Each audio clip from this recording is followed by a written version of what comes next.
Welcome to Chapter 5 of our discussion of Anxious to Talk About It, helping white Christians talk faithfully about race. So in this chapter, the author tries to give us a framework for entering into conversations about race and racial justice.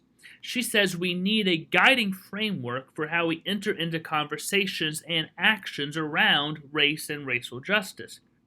And she proposes gratitude as that framework. But before she explains how that works, she talks about recognition. She says, in political philosophy, there is a term for the conflict between persons from different cultural identities, not only race, but also gender and sexual orientation and other forms of identity that have been the basis of discrimination. This phrase is the struggle for recognition. Such a struggle involves the conflict of one group that feels oppressed by another group, seeking to make their grievances heard. Groups that have been marginalized and silenced must work to gain the attention of those in power, struggling to be recognized and seen as fully human, deserving of respect and equal rights.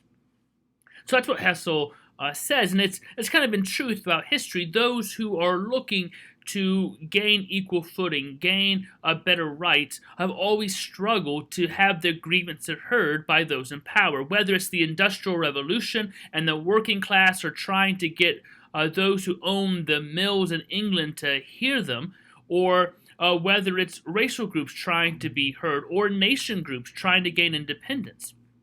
Those in power are rarely going to just say, hey, let me hear your grievances, I'll change everything that I'm doing. That rarely happens unless there's some kind of inner moral change in them that says, I need to hear and change because it's the right thing to do. Unfortunately, that doesn't happen that often. There has to be some kind of pressure, whether it's economic pressure, political pressure, public opinion pressure. So we've been having these discussions in our country about the right ways to get those in power's attention in order to effect change since 1773 and the Boston Tea Party. Some thought that was a necessary step to get Britain's attention, that they don't like things that are happening with these new taxes. Others said that's not the way to go about it. We need to be more diplomatic. We've had these struggles with the civil rights movement, people arguing the right way to do it, nonviolent, violent. You had Malcolm X, you had Martin Luther King Jr., you had white and black Christians, politicians, everyone trying to say this is the best way to get those in power's attention. The reality is those in power often don't want to hear grievances and make change. So it's always been a struggle for that recognition. And people have gone about it different ways throughout history. We can debate all day whether they're right and wrong ways. Some have been effective, some have not been. You've seen everything from nonviolent hunger strikes in the time of women trying to get the right to vote to terrorism throughout history, going back hundreds of years to try to get people's attention. It's the struggle for recognition. But here's another kind of aspect to think about. Besides external factors of economic pressure, political pressure to get those in power to listen, in small-scale, micro discussions too, if those in power are always expecting a fight, they're not going to show up for the conversation because they don't have to have the conversation. Those in power hold all the cards, and they prefer the status quo than entering into a conversation where they assume they may be wounded. I see this a lot now with cancel culture to a degree, that no matter what, you're going to have somebody kind of attack you for something you do. People don't even like Hamilton at the moment. Hamilton's great, but there's a whole movement of cancel Hamilton because it celebrates people who own slaves. It doesn't do enough to talk about slavery in the early country, and I have a lot I can say about all of that, but Lin-Manuel Miranda himself basically said, your critiques are valid, but it's a 2.5-hour musical covering several decades, a whole lifespan really. I can't cover everything. And that's part of the problem. People are afraid to enter into honest conversations because they realize I'm not going to say everything correct. I can't mention every single thing if I write an essay, so no matter what, someone is going to get mad at something I said or didn't say. I'd rather just not even enter into it than bring that trouble upon myself. And that's part of the problem right now. A lot of white people say, I don't want to have these conversations because I'm not going to come out unscathed. Now, we can debate whether that's right or wrong, whether we need to sometimes be wounded in these discussions or not, but the reality is people don't want to have conversations where they're going to feel hurt or feel attacked or feel guilted the entire time. You have to have a balance. I think those in power sometimes have to eventually recognize, yeah, I've benefited from a bad system or I've done some bad things, but if it's a complete, all-out just attack on that person, they're not going to want to enter into these conversations, and that is a problem. So Hessel talks about hermeneutics professor Paul Ricoeur, who I studied a whole lot in my doctoral work. So a hermeneutic is a theory or method of interpretation. Everyone has a hermeneutic for every document you read, whether it's the Bible or the Constitution, the newspaper, the latest work of fiction. Even watching the news, you are interpreting the news with a hermeneutic. Let's say you watch, for instance, the news channel that you think is just all biased and wrong all the time. Whether it's OAN or MSNBC or CNN or Fox News, whatever it is, you might come at that with a hermeneutic of skepticism. Like, I don't really trust anything that's being said here. That's a hermeneutic. Everyone has a hermeneutic for everything you read. You may not realize it, but we all do. I could spend weeks and weeks talking about hermeneutics, especially when it comes to biblical interpretation, but that's not the point of this video. So, Hessel writes, Ricoeur finds that the word recognition sometimes refers to gratitude, such as someone being recognized for their contributions.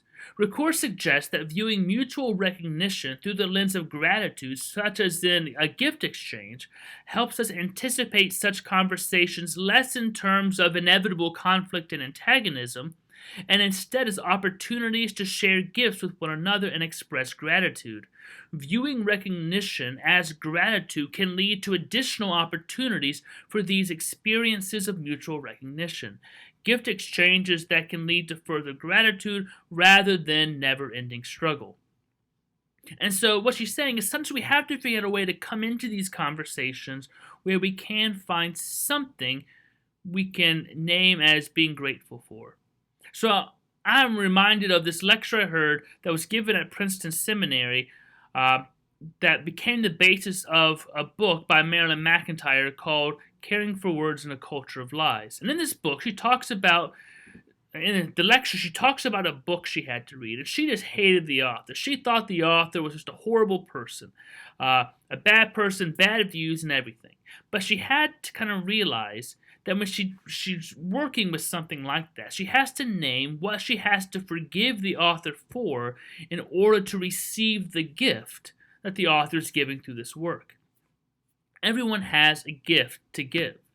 Whether it's the politician you really don't like, the author you really don't like, the comedian, whatever, we have to be able to name what we need to forgive them for in order to receive the gift. Doesn't mean we wipe away any bad they've done, their bad views, their bad actions, but we have to be able to name and accept the gift they're giving through their work, their art, their life, because everyone has a gift to give. We don't have to only talk about the gifts, but maybe that's a starting point, that if we can name those first, then we can have the more difficult conversations. So can you think of someone you have many struggles with that you wouldn't normally want to enter into conversation with? Try to think of some way you could express gratitude for them or their point of view. Because everyone has a gift they bring to the world. Everyone has something that we can be grateful to them about. The thing you express gratitude for doesn't mean you celebrate everything about that person or their view. It just means you acknowledge something about them, their actions, their lives, their views, that deserves your gratitude. If we can start there, maybe then we'll be more ready to hear the things that maybe there are conflicts around, maybe the things we do need to have some guilt about. But if it's only that, we're going to find fewer and fewer people willing to have honest, tough conversations.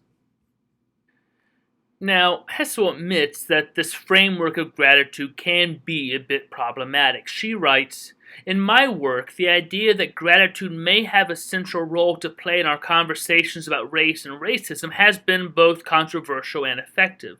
Thinking about gratitude as it relates to racial justice can be controversial in that it presupposes there is something there to be grateful for, even on the part of those identified as the oppressors. That idea can be very disorienting. However, as a white person, if I feel I will be receiving a gift through this challenging discussion, and if I anticipate being able to offer gifts, I may participate. If all I anticipate is feeling guilty, then I will consciously or unconsciously resist staying engaged. But if I participate in this conversation because I expect it to lead to gratitude, then I am much more confident and willing to keep talking even amidst the challenging feelings that may come from difficult conversations." Now, this is a practical reality if we want all parties to come to the table to discuss and be willing to be transformed by conversation. And I get the criticism. It's saying, well, we have to still somehow make those who are in a position of oppression feel good about themselves for them to be able to come and talk. And I get that, but if they refuse to talk, we're never actually going to get anywhere. And again, we can't say it's only going to be all gratitude for those in power, all gratitude for those who are angry, anything like that. We can have honest conversations, but can we name those things we can be grateful for as well? Maybe we can find common ground and build from there. Because I think if you're going to have conversations, everyone who enters them has to feel they're actually able to share their views. And at some points in this conversation, white people need to just be quiet and listen. Because we've been talking, our voices have been the dominant voices for years. But on the other hand, there have been calls for white people just to not say anything, take themselves out of the narrative, and just let other people talk. And I think the problem with that is, good or bad, white people are going to say, you know what? It's not a real conversation if I can't even share my ideas. If I have to erase myself completely, they're not going to enter into it fully. So again, there has to be that balance of white people need to have a chance to talk, work some things out themselves, share their thoughts and understandings. But on the other hand, they need to also let other people talk, other people take the lead, follow the lead from people of color, and listen to them probably more than speak. But if they're going to come into it knowing they're only going to feel guilty, only going to be told to sit down and shut up, we're not going to actually have conversations. Now, this idea of gratitude in conversation is also theological. We shouldn't just address racial injustice out of a feeling of guilt or coercion that we're being brought to a table because we have to. But according to Hessel, we work on addressing ongoing justice because of gratitude for the grace we have received from God through Jesus Christ. It's a response to the grace, the unmerited grace that we have received, that we should be wanting to work for this sort of justice in the world. So in what ways can gratitude shape your conversations and actions around racial injustice? How does gratitude for God's grace and freedom and liberation affect your thinking about racial justice? Have you ever just kind of felt compelled that you had to talk about these things because you kind of look bad if you didn't? Or do you come to these conversations from a place of faith that says, my faith dictates I need to do this hard work? These are things to kind of think about. It's not just because this is the new thing society's doing right now. What are the reasons grounded in your faith that you can think about gratitude and think about racial justice and even having hard conversations that may lead you to do some repentance? Hessel also wants to give a disclaimer about gratitude. We cannot make gratitude a cheap gimmick. It is a response to the grace of God, not an obligation or duty or something that's meant to make us feel good about ourselves for what we have done. Gratitude is an honest, heartfelt response for a gift beyond one's control or merit. But there are things we must be aware of when approaching conversations about race within a framework of gratitude. She writes, When I speak about gratitude in the context of talking about race, there are those who are hesitant about this move toward gratitude. They worry that this move is too quick, that it overrides the call to repentance for whites to turn from feelings of racial superiority. They worry that the move toward recognition as gratitude is a step away from justice by simply reassuring the oppressors that they are loved and forgiven by God. This may be true, this is a valid concern. As in any attempt to preach the gospel of Jesus Christ, there is the danger of offering cheap grace, as Dietrich Bonhoeffer described it. So that's one of Hessel's kind of worries, that sometimes we can move too quickly into the feel-good moment, that don't feel too bad about all the history of the world, you're fine. There's that cheap grace.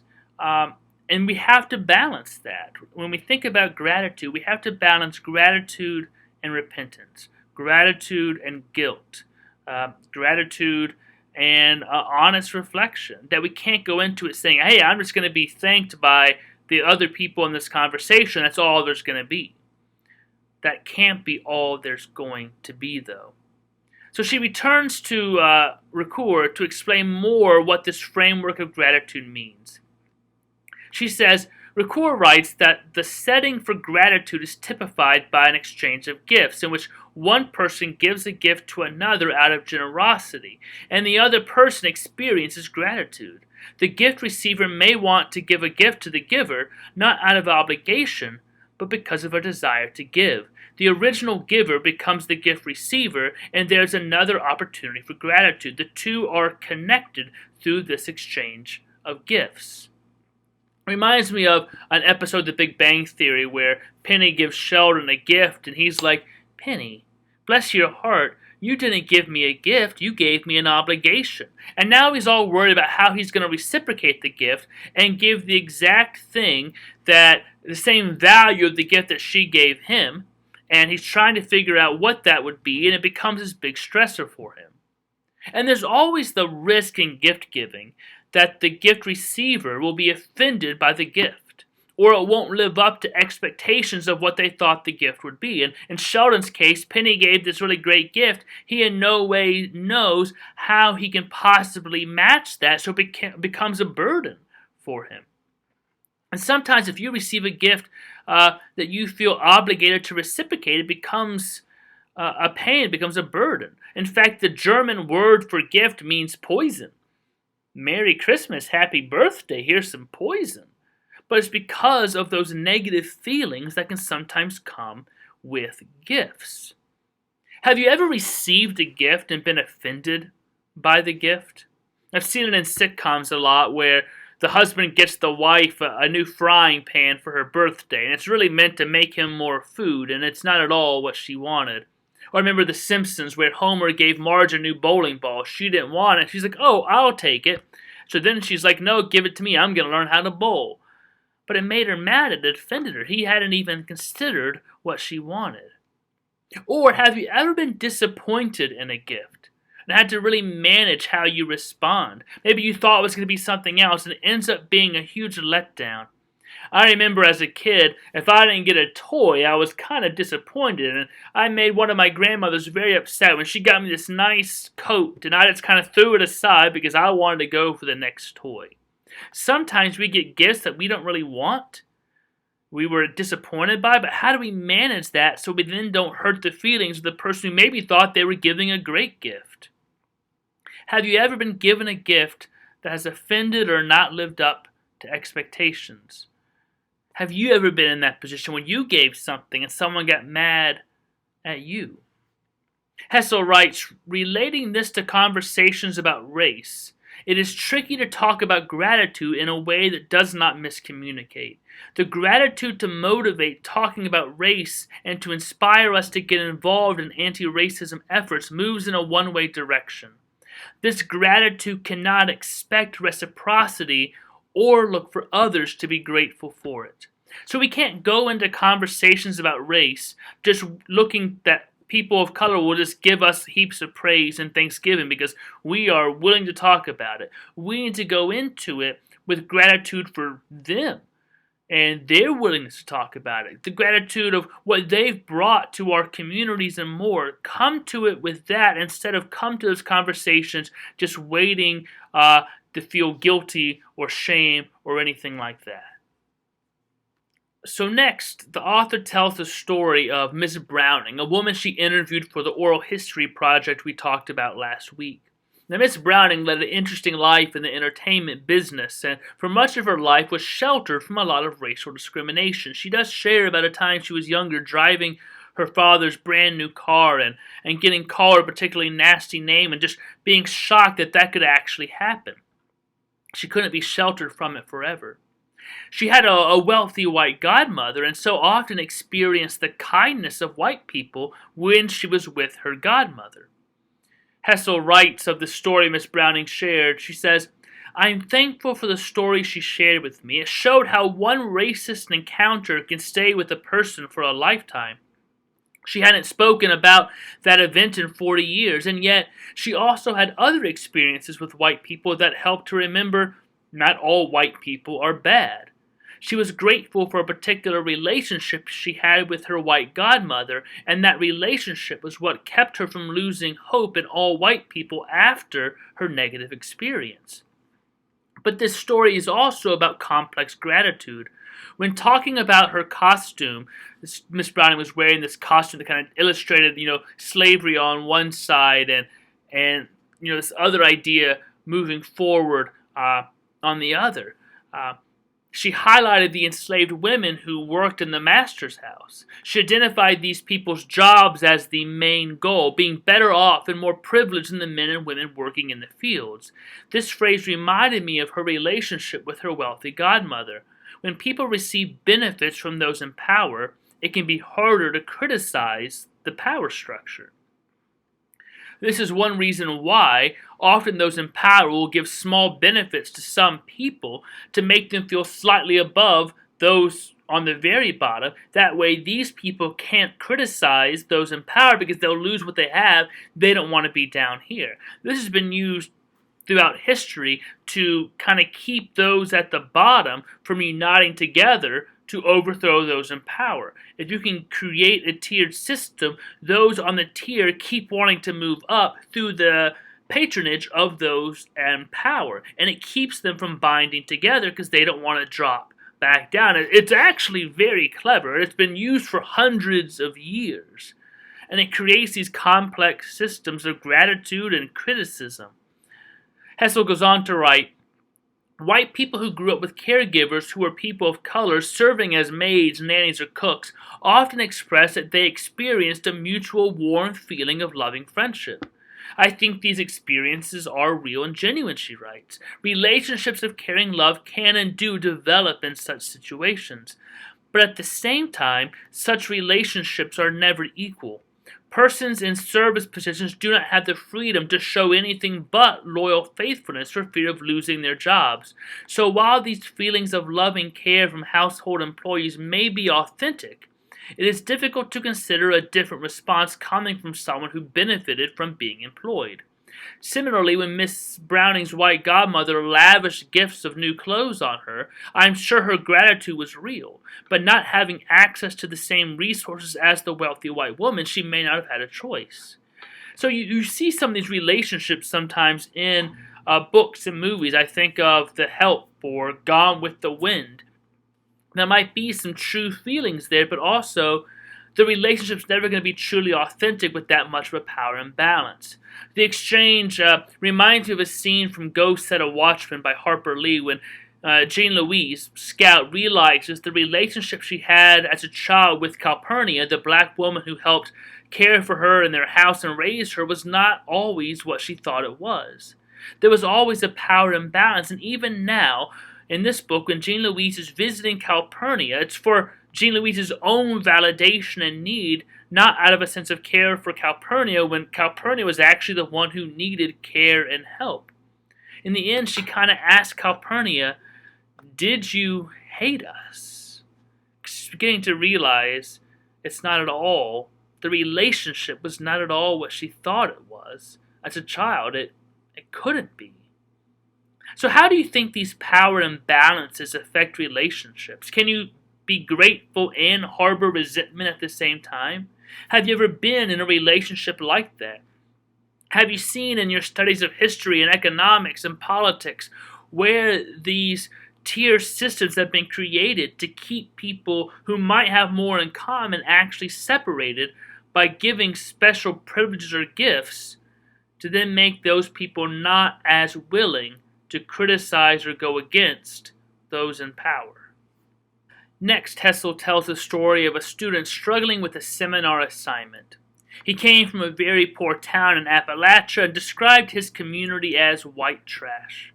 And he says he found a greater connection to black liberation theology than with mainstream white theology that was often steeped in power, politics, and prosperity.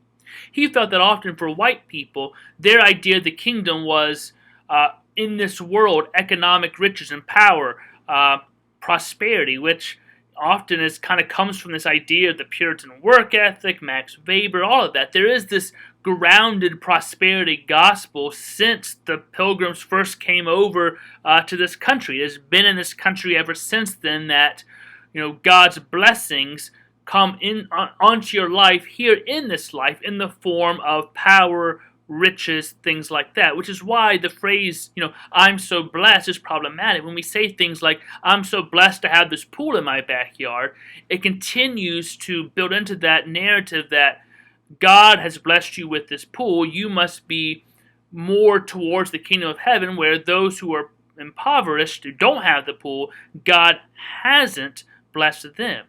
It makes us think that anything we do to get ahead must be blessed by God because we have all these riches. That's a whole other topic for another time. It's a really interesting topic, but it's there always in the background. And this student noticed that. He said, for white people, it seems like the kingdom of heaven is found in this world where black people and others have been told they have to wait to get their blessings in heaven. And the professors were a little bit worried because he's generalizing a whole lot. And honestly, even white people in Europe were told this. In the Industrial Revolution, in order to kind of keep the working class just working, there was this whole new striving that kind of suggested in the Gospels that don't worry about this life at all, you'll get your reward in heaven. Therefore, even if your working conditions suck now, don't complain or talk about it, you'll get your reward later. This is an example of theology and economics joined together to help those in power and hurt those who don't have power. This has happened throughout history. We can name a whole bunch of those times, but be aware that theology has often been put in the pocket of those in power for economic, for political, for military reasons. But this student also kind of said, he felt he couldn't really talk. He felt he more of a connection with black liberation theology than that mainstream white theology that was steeped in these power, politics, and prosperity because he came from this really poor, what he considered unprivileged white community. But he felt he couldn't talk about black theology since he was white, but found more of a connection to it. And he knew it would be painful to really crawl into his own skin and deal with the pain of growing up the way he did, where he felt trapped between two worlds. He didn't have all of the prosperity and power of so many other white communities he saw, but he also couldn't claim the black liberation theology, claim that sort of oppression either. He felt kind of in between in this liminal space. So Hessel writes, this student taught me about the power of gratitude. Even though he felt at first that he couldn't claim black theology for his community because he was white, the student experienced the liberating impact of black theology on his own life. He felt grateful for the ways that black theologians had helped him better understand that the heart of God was for the oppressed, and an understanding that he had not heard from the white liberal theologians he was reading in his theology class. He felt black theology offered hope to his poor white community, a hope that he wanted to share with the people he knew from back home. He saw black theology speaking the good news of Jesus Christ to poor whites of his hometown, and he was not going to let my concerns about his appropriation of their work get in the way of his connection to this material. So, First off, have you ever read or been introduced to black theology or liberation theology or womanist theology? Do you find it interesting that there are distinct theologies that come from different contexts that address the needs of a particular community or people group? The reality is white European Protestants and Catholics often see their theology of their community as the norm, and everything else gets a specialized name. It goes back to white people often not seeing themselves as having a race or seeing whiteness as the norm and everything else needing to somehow fit in to that normal. We need to recognize that even our own theology comes from a place of whiteness. And the only way to realize what that whiteness theology is to be confronted with another theology, black, womanist, liberation, etc. Because the reality is most of us are familiar with theologies of people like Karl Barth, Thomas Aquinas, John Knox, John Calvin, Martin Luther. These are all white Europeans who are reflecting on theology from their contexts. Often we don't realize it's a whole other way of reading the Gospels and St. Paul unless we are brought face to face. We can't really understand our own theology unless we are confronted with something outside of our people group's theology. It's basic Hegelian thought that a thesis needs an antithesis in order to form a synthesis, that an individual needs to encounter that which is not the individual in order to really understand him or herself. I can't really know who I am until I meet that which I am not. Only by seeing that which I am not can I understand that which I am. It's fun Hegelian philosophy. We can talk about that another time. But I hope you realize that a lot of the theology, the interpretations we read in church all the time that we are familiar with, are basically a theology of whiteness. It comes from Europe, from a certain position of power. If you haven't read any of these other theologies, you're not going to always be aware of that. So I invite you to try to read some of that theology. If you are interested in just learning a little bit about it, I have books that just have a chapter on those. I can make you copies, different things like that, just to get introduced to what is liberation theology, what is black theology, what is womanist theology, what is feminist theology. There are all these different theologies that get called different things, but often white straight males call their theology just theology. It's just the normal. Everything else, queer theology, womanist, black, liberation, has a specialized thing, whereas straight white European male is the basic theology. And that's what I've always grown up with. It took a while to learn, man, there's a whole other way of reading these scriptures. And I can see where that makes complete and total sense for that community, and I have just missed it all of these years. So if you're interested in any of that, let me know. I can give you all kinds of resources. I can PDF some things for you, send you articles, just to begin to introduce you to some of those different ways of understanding theology. So finally, Hessel ends the chapter with the acknowledgement that sometimes we have to talk about class when talking about race, because for many poor white people, the idea of white privilege is laughable. So we have to enter the conversation at a different point. We actually had in our 21-day race equity challenge a whole article about how to explain white privilege to poor white people. If you haven't read that, go back to our website under the 21-day race equity challenge and you can read that article. So historically, the powers that be aim to make poor white people side with wealthy whites against blacks because then they wouldn't be at the bottom, even though sociologically they probably had more in common with black people than the white elite. So what's called the Southern strategy of the 1950s and 60s is just one iteration of this that goes back to the 19th, 18th centuries and even beyond. Michelle Alexander in her book The New Jim Crow touches on this a bit, but for a more detailed look at the story of class in America, I recommend the book White Trash, The 400-Year Untold History of Class in America by Nancy Eisenberg. It really does a great job that shows some of the intersectionality between class and race, but gives a history of kind of poor white people in America and how they have been exploited as well, often been exploited by those in power to further exploit people of color.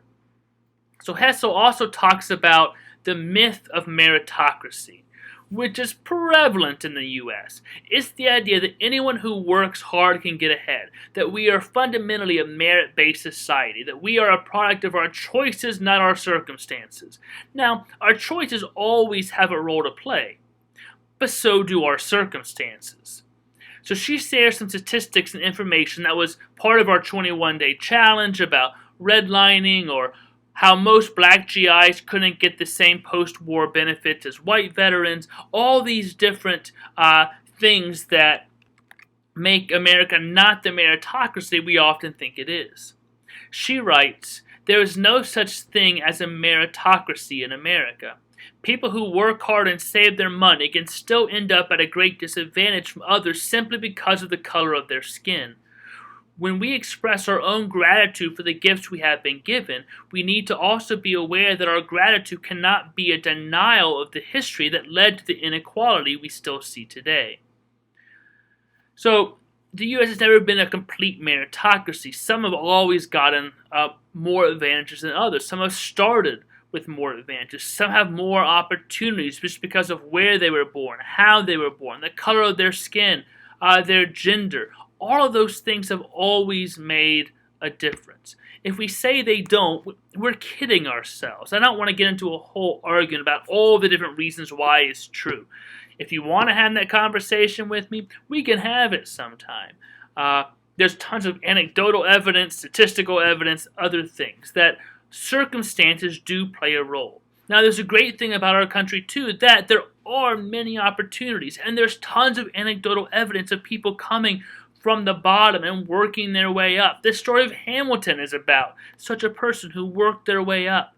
We do have opportunities to advance in this country. When you do have good ideas, when you do work hard. I'm not saying that you can't make the American dream. But to think that we're purely a meritocracy, that if you work hard and you have good ideas, the playing field is equal, let's not kid ourselves. We are a product of our choices, our work ethic, and our circumstances that are completely beyond our control, too. So, something to think about. How would you explain white privilege to a poor white person who feels they've been basically stepped on all their life and they've been at a disadvantage? How would you explain to someone that the U.S. is actually not a meritocracy, and how that myth and why that myth can actually be so damaging? So that's chapter 5. We'll look at chapter 6, the last chapter, next week. Thank you again for joining me in this summary of chapter 5 of Anxious to Talk About It.